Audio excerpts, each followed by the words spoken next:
मसाजोगचे सरपंच संतोष देशमुख यांचे बंधू धनंजय देशमुख आपल्यासोबत आहेत। आज खासदार सुप्रिया सुळे जे आहेत ते बीडच्या दौऱ्यावर आहेत। मसाजोग येथे येणार आहेत, देशमुख कुटुंबियांशी संवाद साधणार आहेत। काय सांगाल धनभाऊ, आज जे आहे ते खासदार सुप्रिया सुळे तुमच्या कुटुंबियांशी संवाद साधणार आहेत? सुप्रियाताई येणार आहे त्याची परवा दिवशी आम्हाला निरोप दिला होता। त्याप्रमाणे आज ताई इथं येत आहेत। ज्या काय आमच्या अडचणी आहेत, ज्या आपण सगळ्या लोकप्रतिनिधींना, सामाजिक कार्यकर्त्यांना सांगतो, त्याचप्रमाणे आज थोडा घटनाक्रम सुरुवातीचा इथं जे ग्राउंड लेवलला जे काय चाललेलं, त्याला राजकारण नाही म्हणता येत, दहशत, गुंडगिरी, अपहरण, खंडणी आणि खून हे कशा प्रकारे इथं चालू होतं आणि कुणामुळं चालू होतं आणि कशा पद्धतीनं त्याचं इतकं प्रमाण वाढलं होतं, या संदर्भात आम्ही ताईंशी चर्चा करून त्यांना आमचे प्रश्न मांडणार आहोत। आपण बघितलं तर ग्रामस्थांनी काल एक महत्त्वपूर्ण बैठक घेतली। ताईंनी हा मुद्दा संसदेच्या अधिवेशनात मांडावा अशी जी मागणी गावकऱ्यांची पुढे येताना पाहायला मिळते। गावकऱ्यांची जी भूमिका आहे, तुम्ही बघितलं, त्या भूमिकेशी मी नेहमी सहमत असतो। फक्त मला ज्या काही माहिती आहेत प्रशासन एक चौकशीच्या संदर्भातल्या, त्या मी त्यांना सांगत असतो। जे गावकरी निर्णय घेतील त्या निर्णयावर पुढील दिशा ठरते, मग ते आंदोलनाचे असो किंवा कुठलाही निर्णय घ्यायचा असो। खरं तर पवार कुटुंबियापुरता जर आपण विचार केला आणि पक्षापुरता विचार केला तर यापूर्वी शरद पवार, आमदार रोहित पवार आणि आता सुप्रिया सुळे भेट घेतात।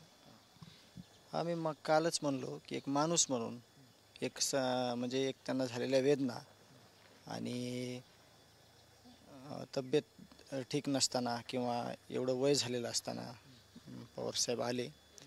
जवळपास 2 तास कुटुंबासोबत त्यांनी वेळ घालवला आणि त्याच्यानंतर 2 ते 3 वेळेस मुख्यमंत्री साहेबांना त्यांनी फोन केला, 2 वेळेस पत्रव्यवहार केला की या प्रकरणाचा छडा लागला पाहिजे, या प्रकरणात जे दोषी आहेत, या प्रकरणात जे आरोपी आहेत त्यांना फाशी झाली पाहिजे, असं देखील आपल्याला बघायला मिळालेलं आहे। आणि रोहितदादा देखील आले होते, त्यांनी शिक्षणासंदर्भातील पण आम्हाला कुटुंबाशी चर्चा केली होती।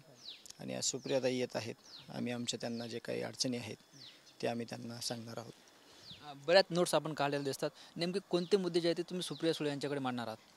आम्ही सगळा घटनाक्रम आणि घटना झाल्यानंतर ज्या काही इथं गोष्टी घडल्या, म्हणजे आरोपीला कसं फरार केलं गेलं, किती त्याच्यामध्ये अलर्टपणा तर काही नव्हताच, फक्त सगळं लक्ष होतं जे गोरगरीब जनता, सर्वसामान्य माणसं जे संतोष अण्णांच्या न्यायासाठी रस्त्यावर बसलेली होती, त्यांना फक्त उठून घरी कसं पाठवता येईल आणि ते आंदोलन मोडीस कसं काढता येईल यावर जास्त भर दिलेला दिसला।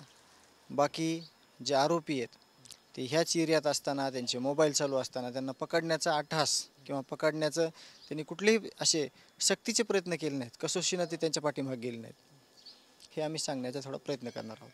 आपण जर बघितलं सुप्रिया सुळे आज परळीला जाणार आहेत, महादेव मुंडे यांच्या पत्नीची सुद्धा भेट घेणार आहेत।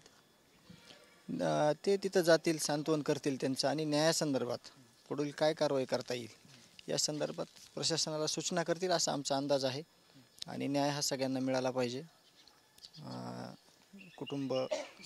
हे कुणाच्याही कुटुंबावर अन्याय झाला तर त्याला न्यायाच्या भूमिकेत असं त्यांनी आलं पाहिजे। त्यांच्याकडून काय अपेक्षा असणार आहे? अपेक्षा काहीच नाही, मदतीची अपेक्षा आहे, न्यायाच्या, दुसरी अपेक्षा कुठलीच नाही आहे। निश्चितच आपण बघतो, हे होते संतोष देशमुख यांचे बंधू धनंजय देशमुख।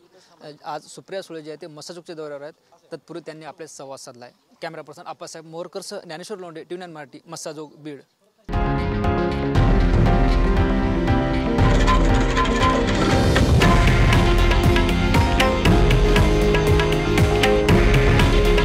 हे आहे देशातील नंबर 1 न्यूज नेटवर्क आणि आपण पाहत आहात TV9 मराठी।